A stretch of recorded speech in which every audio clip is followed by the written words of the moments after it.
आप देखें, ये वाक़यात जो हम पहले नबियों के आपके लिए सुना रहे हैं, ए मोहम्मद सल्लल्लाहु अलैहि वसल्लम, ये आपके दिल को ठंडक पहुंचाने के लिए है, ये आपके हौसले को बढ़ाने के लिए है, ताकि आप जान लें कि आपसे पहले जो नबी आए हैं उन पर भी वही परेशानियां आईं जो आप पर आ रही हैं।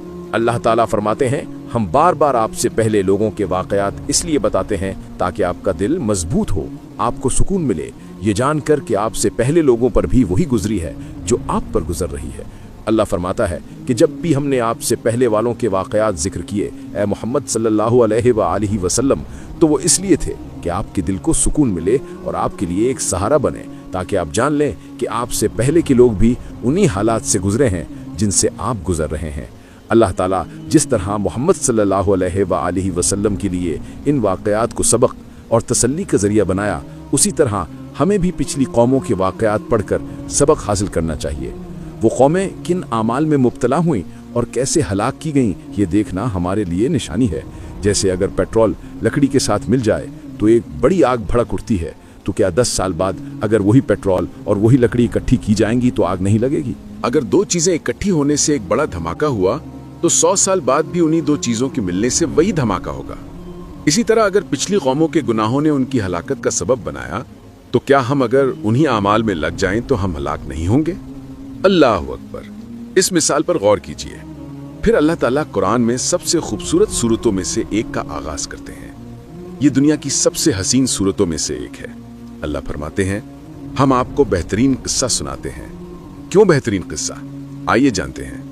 हमारे पास इतना वक्त नहीं कि हम सूरह यूसुफ के हर सबक पर तफसील से बात करें, लेकिन हम चंद बातें जरूर बयान करेंगे, क्योंकि तकरीबन हर इंसान की जिंदगी किसी न किसी तरह सूरह यूसुफ से जुड़ी हुई है।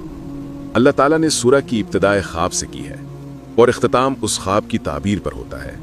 दरमियान में भी एक और ख्वाब का जिक्र आता है जिसकी ताबीर भी बयान की गई है। हजरत यूसुफ अलैहिस्सलाम ने ख्वाब में अपने वालिद से कहा, ए मेरे अब्बा जान, मैंने 11 सितारे, सूरज और चांद को देखा है कि वो मुझे सजदा कर रहे हैं। ये खुशखबरी थी। वालिद जानते थे कि ये अल्लाह की रहमत की निशानी है और इसका मतलब है कि अल्लाह हमें एक दिन सबको मिला देगा। लेकिन उन्होंने अपने बेटे को ये बात नहीं बताई, बल्कि कहा कि ये ख्वाब अपने भाइयों को ना बताना, वरना वो हसद में आकर कुछ बुरा सोचेंगे। हम इससे क्या सीखते हैं? वो नबी के बेटे थे और जब कोई अच्छी बात हुई तो नबी ने अपने बेटे को कहा कि ये बात दूसरों को ना बताना। जब हमारे साथ कोई अच्छी बात हो जाए तो हमें भी फौरन सबको, यहाँ तक कि अपने घर वालों को भी नहीं बताना चाहिए जब तक वो काम पूरा ना हो जाए। कभी कभी हम किसी सफर पर जाने का इरादा करते हैं तो जरूरी नहीं कि सबको बताएं। ये इस बात पर है कि वो सफर कितना अहम है। अपनी अगली बात या अगला कदम सबको बताना जरूरी नहीं। कारोबार के मामले में भी सबको बताना जरूरी नहीं। हर बात सबको बताना अच्छी बात नहीं। अपनी जरूरतें पूरी करने के लिए कुछ बातें छुपाना बेहतर है, क्योंकि शैतान बुरा है और वो इंसान का खुला दुश्मन है। कभी कभी चाहे कोई हसद ना भी करना चाहे, शैतान दिल में ख्याल डाल देता है और इंसान हसद करने लगता है। अल्लाह हमें हसद से बचाए। जब किसी के यहाँ बच्चा पैदा हो या शादी के बाद नया बच्चा आए और अगर वो बच्चा पूरी रात सोता है तो ये सबको बताने की जरूरत नहीं। हो सकता है उसके बाद वो बच्चा ना सोए या नजर लग जाए। बेहतर है कि कहा जाए ये आम सा बच्चा है जैसे बाकी बच्चे होते हैं। इसी तरह जब कोई अच्छी चीज मिले तो सबको ना बताया जाए, और अगर बताया जाए तो साथ ये भी कहा जाए कि माशाअल्लाह कहो। उन्हें याद दिलाओ कि माशाअल्लाह कहो ताकि नजर बद से बचे रहो। सूरह यूसुफ में भी हम देखते हैं कि याकूब अलैहिस्सलाम को नजर बद का डर था। उनके बच्चे खूबसूरत और मजबूत थे, सब एक साथ चलते थे। वो नहीं चाहते थे कि लोग देखकर हसद करें। इसीलिए जब वो मिस्र में दाखिल हो रहे थे तो उन्होंने कहा, अलग अलग दरवाजों से अंदर जाना ताकि नजर बद न लगे। नजर बद हक है। हदीस में आता है कि ये सच है और ये इंसान को मुतासिर कर सकती है। लेकिन याद रखो, हर बीमारी नजर बद की वजह से नहीं होती। लोग फौरन कह देते हैं कि किसी ने जादू कर दिया या कोई हसद कर रहा है। हालांकि कभी कभी ये सिर्फ बीमारी या खाने पीने की वजह से होता है। अगर पेट में गैस हो जाए तो हम सोचते हैं कि शायद जादू हुआ है, हालांकि ऐसा नहीं होता। अल्लाह हमें महफूज रखे। थोड़ी सी दवा या इलाज काफी है। सूरह यूसुफ हमें ये सिखाती है कि हमें किससे बात करनी है, कैसे बात करनी है और क्या बात करनी है। याकूब अलैहिस्सलाम के बेटे नबी के बेटे थे। उनकी तरबियत अच्छी थी, लेकिन फिर भी उन्होंने अपने भाई को नुकसान पहुंचाने का प्लान बनाया। ये बताता है कि कभी कभी भाइयों और घर वालों के दिल में भी हसद आ सकता है और वो गलत कदम उठाने की सोच सकते हैं। अल्लाह हमें इससे बचाए। बड़ों में से एक भाई ने कहा, इसे कत्ल मत करो बल्कि कुएं में डाल दो, कोई काफिला आएगा और इसे ले जाएगा। फिर सबने मिलकर यही सोचा। वो अपने वालिद के पास आए और कहा, आप यूसुफ को हमारे साथ क्यों नहीं भेजते? कल हम उसे साथ ले जाएंगे, हम खेलेंगे और वो खुश भी होगा।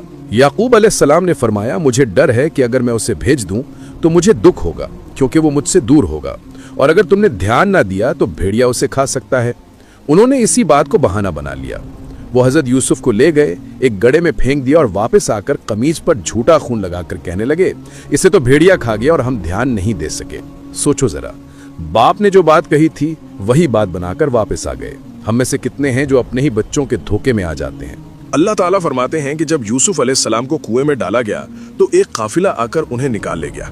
उन्होंने देखा कि खूबसूरत बच्चा है तो कहा, ये तो बेचने की चीज है, इससे पैसा कमाएंगे। ये लोग यूसुफ अलैहिस्सलाम को बाजार में बेच देते हैं। एक अमीर शख्स ने उन्हें खरीद लिया। खुलासा ये कि जो कुछ हुआ वो ये था कि मिस्र के वजीर की बीवी ने बुरी नीयत कर ली। जब उसने उस खूबसूरत नौजवान को देखा तो कहा, ये हमारा नौकर है, हमारे लिए काम करता है, क्यों ना मैं इस पर गलत कोशिश करूं। सोचो, हम में से कितने लोग काम की जगह पर ऐसी गलती करते हैं। सच बताओ। ये सबक सूरह यूसुफ से है। चाहे मर्द हो या औरत, बात यह है कि कभी भी हराम ताल्लुकात की कोशिश ना करो, खास तौर पर काम की जगह पर। अगर कोई आपके लिए काम करता है तो ये ना सोचो कि ये मेरा नौकर है, मैं अपनी कोशिश करूं। देखो, ये कितना बड़ा सबक है जो हमें सूरह यूसुफ से मिलता है। अल्लाह ने हजरत यूसुफ अलैहिस्सलाम की हिफाजत फरमाई और वो बच गए। जब वो औरत नाकाम हुई तो बहुत गुस्से में आ गई। लोग उसके बारे में बातें करने लगे क्योंकि वो वजीर की बीवी थी, जिसे दूसरों के लिए मिसाल होना चाहिए था। औरतों ने कहा, ये औरत अपने नौकर से कुछ करना चाहती है। तो उसने कहा, मैं इन औरतों को दिखाती हूँ कि वो कितना खूबसूरत है। उसने औरतों को बुलाया, उनको एक सेब और चाकू दिया और हजरत यूसुफ अलैहिस्सलाम से कहा कि गुजर जाओ। जब वो गुजरे तो औरतें उनको देखती रह गईं और अपने हाथ काट बैठी। अल्लाहु अकबर। सोचो वो कितने हसीन होंगे। वो बोल उठी, ये तो कोई आम इंसान नहीं, ये तो एक फरिश्ता है। इससे हमें क्या सबक मिलता है? ये कि जब हम अपनी निगाह नहीं संभालते और बार बार किसी गैर मुहर्रम को देखते हैं तो नुकसान होता है। मिसाल के तौर पर, आप गाड़ी चला रहे हो और कोई खूबसूरत शख्स गुजर जाए, आप उसे देखने लगें और गाड़ी किसी दूसरी गाड़ी से टकरा जाए। यही नुकसान है। कभी ये जिस्मानी नुकसान होता है, कभी माली नुकसान, और कभी बीमारी।